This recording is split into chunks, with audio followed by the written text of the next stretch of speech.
वाह, ताजगी का दूसरा नाम famous. Famous gold tea.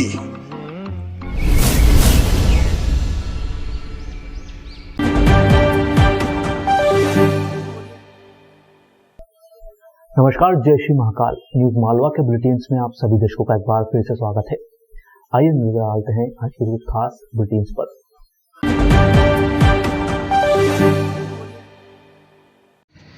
Madhya Pradesh के सभी भाजपा विधायकों का 2 दिवसीय प्रशिक्षण शिविर शुक्रवार से उज्जैन में इंदौर रोड स्थित विक्रमादित्य होटल में आरंभ हुआ है। प्रशिक्षण शिविर में भाग लेने के लिए खुद मुख्यमंत्री शिवराज सिंह चौहान सहित उनकी पूरी कैबिनेट और भाजपा के कई दिग्गज नेता भी उज्जैन आए। मुख्यमंत्री शिवराज सिंह चौहान सुबह 11 बजे वायुयान से उज्जैन पहुंचे। होटल विक्रमादित्य में आयोजित 2 दिवसीय प्रशिक्षण शिविर के केवल उद्घाटन सत्र में ही मीडिया को भीतर जाने की इजाज़त दी गई थी। इसके बाद पूरे दिन विधायकों की अलग अलग सत्र में क्लास चलती रही। प्रशिक्षण वर्ग में सहभागिता करने के लिए राज्यसभा सांसद ज्योतिरादित्य सिंधिया भी शुक्रवार को उज्जैन पहुंचे थे।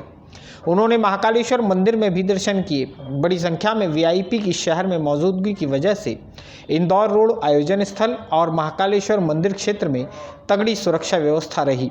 मुख्यमंत्री शिवराज सिंह चौहान शनिवार को भी दोपहर 3 बजे तक उज्जैन में मौजूद रहेंगे।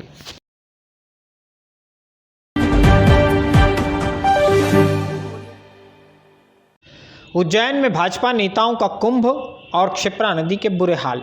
शुक्रवार को सीएम शिवराज सिंह चौहान जिस वक्त शहर में मौजूद थे, शहर के ही एक हिस्से अंकपाच क्षेत्र में क्षिप्रा नदी की बदहाली पर राज्य शासन को घेरने की योजना पर बात हो रही थी। उज्जैन के रामादल अखाड़ा परिषद ने अंकपाच क्षेत्र स्थित हनुमत वाटिका में शुक्रवार शाम एक बैठक की। इस बैठक में तय किया गया कि यदि शासन या स्थानीय प्रशासन क्षिप्रा नदी में गंदे पानी को मिलने से रोकने के सही इंतजाम नहीं करता है तो साधु संत त्रिवेणी पर संगम पर अनशन शुरू कर देंगे। इस बैठक में महंत डॉक्टर रामेश्वर दास ने कहा कि विभिन्न पर्व स्नानों पर देखने में आ रहा है कि श्रद्धालुओं को क्षिप्रा नदी में गंदे पानी में स्नान करना पड़ रहा है। इसकी मुख्य वजह कान नदी का दूषित पानी क्षिप्रा में मिलना और देवास की इंडस्ट्रियों का पानी क्षिप्रा नदी से उज्जैन तक पहुंचना है। महंत डॉक्टर रामेश्वर दास ने कहा कि 2004 में राज्य शासन से कान नदी को डाइवर्ट करने के लिए ओपन नहर बनाने की मांग की गई थी, लेकिन 90 करोड़ रुपए खर्च कर कान नदी डाइवर्ट करने के लिए पाइपलाइन डाल दी गई। यह प्रयोग निरर्थक रहा। साधु संतों ने कान डाइवर्शन के लिए ओपन नहर का निर्माण करने और देवास में क्षिप्रा नदी में दूषित जल मिलने से रोकने की मांग की है। इस मांग को लेकर जल्द ही साधु संतों का एक प्रतिनिधिमंडल सीएम शिवराज सिंह चौहान से भी मिलेगा और यदि इसके बाद भी संतों की मांग पर कोई विचार नहीं होता है तो त्रिवेणी पर अनशन किया जाएगा। बैठक में प्रमुख रूप से महंत डॉक्टर रामेश्वर दास के अलावा महंत दिग्विजय दास जी निर्वाणी, महंत रामचंद्र दास जी दिगंबर, महंत मुनिशरण दास जी, महंत काशीदास जी, महंत राघवेंद्र दास जी हनुमत वाटिका, महामंडलेश्वर ज्ञानदास जी, महंत राघवेंद्र दास जी आदि मौजूद थे। तो अपने गौ घाट पर 2 नरसिंह घाट और 2 राम घाट पे। राम घाट पे एक बोरिंग है जिसमें मोटर नहीं लगी, अपने आप ही पानी उसमें से निकलते हैं। अगर उसमें मतलब 5 HP की एक मोटर लगा दिया और कंटिन्यू चले तो 8-10 दिन में पूरे ये लबालब भर जाए। तो आपको इतना महंगा पानी वहां से जो नर्मदा का लाना पड़े वो बंद हो जाए, एक पैसा भी नहीं लगे। आखिर उस समय ये गंदा पानी जब शिप्रा में था तो कलेक्टर कमिश्नर का ट्रांसफर कर दिया, लेकिन आज भी स्थिति वैसी है। लेकिन अधिकारी के ट्रांसफर करने से कोई समस्या हल नहीं होती है। लुटेरी दुल्हनों के माध्यम से सीधे साधे परिवारों को ठगने वाली एक शातिर महिला जिला अस्पताल से हिरासत के बावजूद भाग निकली है। सितंबर महीने से यह महिला भैरवगढ़ जेल में बंद थी। गुरुवार को उसे सीने में दर्द हुआ और ब्लड प्रेशर बढ़ने लगा। जेल के प्रहरी सोनाली उर्फ सुनीता सोलंकी नाम की शातिर महिला को जिला अस्पताल लेकर पहुंचे। यहां डॉक्टर ने इस महिला को महिला वार्ड में भर्ती कर दिया। सुनीता सोलंकी की निगरानी के लिए अस्पताल में प्रहरी तैनात था। रात करीब 10 बजे इस महिला ने बाथरूम जाने का बहाना किया। महिला वार्ड की बाथरूम थी, लिहाजा प्रहरी बाहर ही रुका रहा और भीतर से यह महिला बाथरूम की जाली हटाकर चंपत हो गई। करीब 10 मिनट तक जब वो बाहर नहीं निकली तो प्रहरी को शंका हुई। उसने नर्स को बुलाकर बाथरूम चेक करवाया। इस वक्त तक सोनाली और सुनीता चंपत हो चुकी थी। कोतवाली थाने में मामले की शिकायत की गई है। सितंबर महीने में कोतवाली पुलिस ने ही इस महिला को नागझिरी से गिरफ्तार किया था। दरअसल सोनिया और सोनाली और सुनीता पति रमेश सोलंकी नाम की इस महिला ने राजस्थान के झुंझुनू जिले में रहने वाले नवीन दहिया की शादी कराने के नाम पर उससे 1.5 लाख रुपए ठग लिए थे।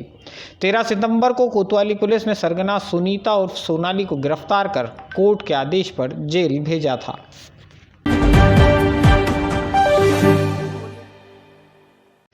जिले के ग्रामीण इलाकों खासकर उन्हेल, नागदा और खाचरोद में खेत की ज़मीन पर सोलर प्लांट लगाकर बिजली बेचने का लालच देकर किसानों के साथ ठगी किए जाने के कुछ मामले हाल ही में सामने आए हैं। ऊर्जा विकास निगम के पास इस तरह की ठगी की जानकारी पहुंचने के बाद निगम के कार्यपालन यंत्री आलोक व्यास ने साफ किया है कि कोई किसान किसी निजी कंपनी के एजेंट के झांसे में न आए। उन्होंने बताया कि जिले में कुछ लोग डिस्कॉम कंपनी का नाम लेकर खेतों में सोलर प्लांट लगाने और उससे पैदा होने वाली बिजली को ऊंचे दाम पर बिकवाने का लालच किसानों को दे रहे हैं। इस तरह के फर्जी एजेंट्स किसानों से 10 से 20 लाख रुपए मांग रहे हैं।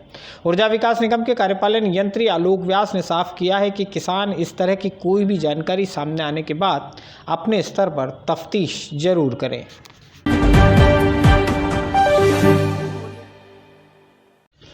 डॉक्टर अंबेडकर नगर यानी महू से इंदौर और उज्जैन के रास्ते संचालित होने वाली डॉक्टर अंबेडकर नगर प्रयाग ट्रेन अब सप्ताह में 3 के बजाय 4 दिन संचालित होगी। यही नहीं, रेलवे ने इस ट्रेन के सारे कोच अब LHP श्रेणी के कर दिए हैं, यानी इंदौर उज्जैन से प्रयागराज तक की यात्रा पहले के मुकाबले ज़्यादा सुरक्षित और आरामदायक तरीके से हो सकेगी। स्पेशल कैटेगरी की यह ट्रेन अब महू से प्रयागराज के लिए प्रति सोमवार, बुधवार, शुक्रवार और शनिवार को चलेगी। प्रयागराज से यह ट्रेन महू के लिए प्रति सप्ताह मंगलवार, गुरुवार, शुक्रवार और रविवार को चलाई जाएगी। पश्चिम रेलवे के रतलाम मंडल के डॉक्टर अंबेडकर नगर से प्रयागराज के बीच चलने वाली जो ट्रेन है प्रयागराज एक्सप्रेस, पहले वो सप्ताह में 3 दिन चलती थी।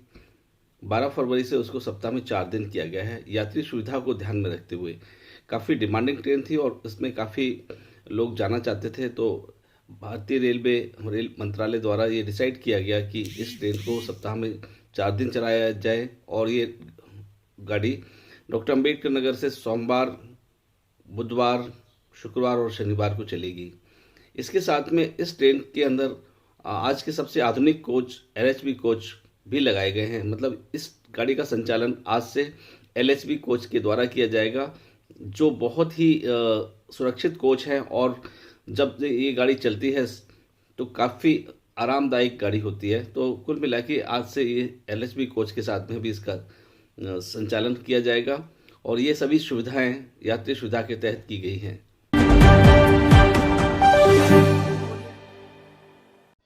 उज्जैन किसी वक्त टेक्सटाइल का हब रहा है। यहाँ 6 बड़ी टेक्सटाइल मिलें और कॉटन जिनिंग फैक्ट्रियाँ हुआ करती थी। केंद्र सरकार ने अपने बजट में हाल ही में देश में 7 स्थानों पर टेक्सटाइल पार्क स्थापित करने का निर्णय लिया है।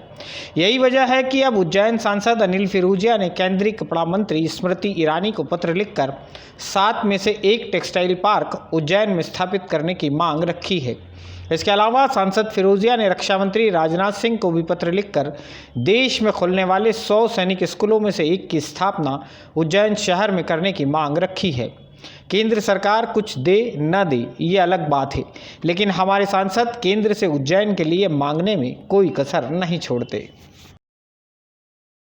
आज के बुलेटिन में फिलहाल इतना ही। अगले अंक में फिर होगी मुलाकात। आपके सुझाव का हमें इंतजार रहेगा। तब तक के लिए जय श्री महाकाल।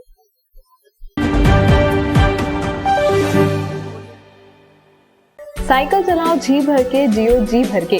जी mart cycle paradise, Hero cycles के ऑथोराइज्ड डीलर, 66 फव्वारा चौक, उज्जैन।